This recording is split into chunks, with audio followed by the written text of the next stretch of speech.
আজ থেকে প্রায় 1300 বছর আগে এই জায়গাটাতে ছিল একটি বিশাল বিশ্ববিদ্যালয়। অনেকে একে প্রাচীন বাংলার অক্সফোর্ড বলেও আখ্যায়িত করে। আমি এখন দাঁড়িয়েছি কুমিল্লার ময়নামতির লালমাটির বুক জুড়ে ছড়িয়ে থাকা একটি ইতিহাসের শহর শালবন বিহারে। শালবন বিহার হলো বাংলাদেশের কুমিল্লা জেলার ময়নামতি অঞ্চলে অবস্থিত একটি প্রাচীন বৌদ্ধ বিহার। এটি দক্ষিণ এশিয়ার অন্যতম গুরুত্বপূর্ণ প্রত্নতাত্ত্বিক নিদর্শন। শালবন বিহার মূলত 8ম শতাব্দীতে নির্মিত একটি বৌদ্ধ মঠ। ধারণা করা হয় দেব বংশের চতুর্থ শাসক রাজা শ্রী ভবদেব এটি প্রতিষ্ঠা করেছিলেন। শালবন বিহারের পূর্ব নাম ছিল ভবদেব মহাবিহার। পরবর্তীতে বিহারের চারপাশে প্রচুর শালগাছ জন্মানোর কারণে এটি শালবন বিহার নামে পরিচিতি লাভ করে। আমাদের পায়ের নিচে কয়েকশো বছর ধরে লুকিয়েছিল একটি উন্নত বিশ্ববিদ্যালয়। দ্বিতীয় বিশ্বযুদ্ধ চলাকালে 1940-এর দশকে ময়নামতি পাহাড়ি এলাকায় সামরিক কাজের সময় হঠাৎ এই ধ্বংসাবশেষের আবিষ্কৃত হয়। 1955 সালে আনুষ্ঠানিকভাবে খনন কাজ শুরু হয়, আর ধীরে ধীরে উন্মোচিত হয় বিশ্বের অন্যতম গুরুত্বপূর্ণ প্রাচীন বৌদ্ধ বিহারের ইতিহাস। খনন কাজে এখানে পাওয়া গেছে বিভিন্ন ধরনের নিদর্শন,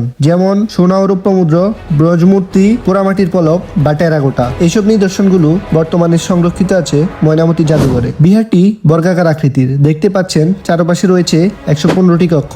এগুলোতে থাকতেন বৌদ্ধ ভিক্ষুরা। আমরা অনেকে মুভিতে শুনেছি মং শব্দটা। এই শব্দের বাংলাই হলো ভিক্ষু। একদম মাঝখানে যে বিশাল জায়গাটা দেখছেন, এটা ছিল কেন্দ্রীয় মন্দির। শালবন বিহার শুধু ধর্মীয় স্থানই ছিল না, এটি ছিল প্রাচীন বাংলার আন্তর্জাতিক মানের শিক্ষা কেন্দ্র। আজকের দিনে আমরা যেমন উচ্চ শিক্ষার জন্য বড় বড় বিশ্ববিদ্যালয়ে যাই, 8ম শতাব্দীর এই বিহারটি ছিল ঠিক সেরকম। এখানে বৌদ্ধ ধর্ম, দর্শন, ব্যাকরণ পড়ানো হতো। দেশ বিদেশ থেকে শিক্ষার্থীরা এখানে জ্ঞান অর্জন করতে আসতো।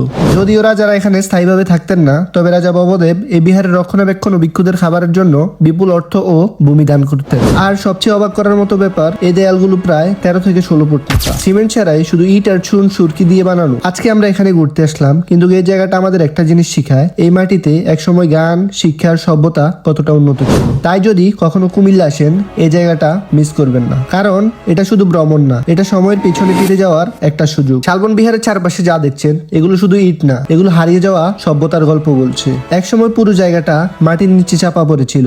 লোকজন ভাবতো এটা শুধু পুরনো ঢিবি। ঢিবি মানে খুব সহজভাবে বললে মাটির একটা উঁচু জায়গা বা টিলা, যেটা দেখতে একটু পাহাড়ের মতো, কিন্তু খুব একটা বড় না। বর্তমানে শালবন বিহার বাংলাদেশের অন্যতম জনপ্রিয় পর্যটন কেন্দ্র। এর ঐতিহাসিক গুরুত্ব, নান্দনিক স্থাপত্য এবং প্রাকৃতিক সৌন্দর্য একসাথে দর্শনার্থীদের মুগ্ধ করে। এটি আমাদের অতীতের গৌরবময় শিক্ষা ও সংস্কৃতির কথা মনে করিয়ে দেয়। আপনি যদি ইতিহাস প্রেমী হন বা কিছুটা শান্ত পরিবেশে সময় কাটাতে চান, তাহলে আপনার জন্য এটা সেরা জায়গা। প্রায় 1200 থেকে 1300 বছর আগের এক বিশাল বৌদ্ধ রাজপ্রাসাদ ও বিশ্ববিদ্যালয় ধ্বংসাবশেষ স্বচক্ষে দেখার সুযোগ মেলে এখানে। শুধু শালবন বিহার নয়, এর খুব কাছাকাছি আরো বেশ কিছু ঐতিহাসিক ও সুন্দর জায়গা রয়েছে যা পর্যটকদের আকর্ষণ করে, যেমন ইটখুলামুড়া, রূপবানমুড়া, ময়নামতি ওয়াসিমেট্রি বার্ড ম্যাজিক প্যারাডাইস। আর কুমিল্লার বিখ্যাত রসমলাই তো সাথে আছে।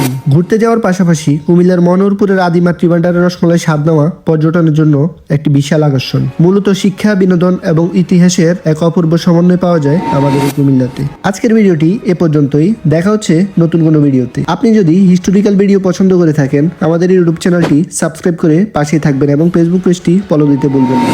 আল্লাহ হাফেজ।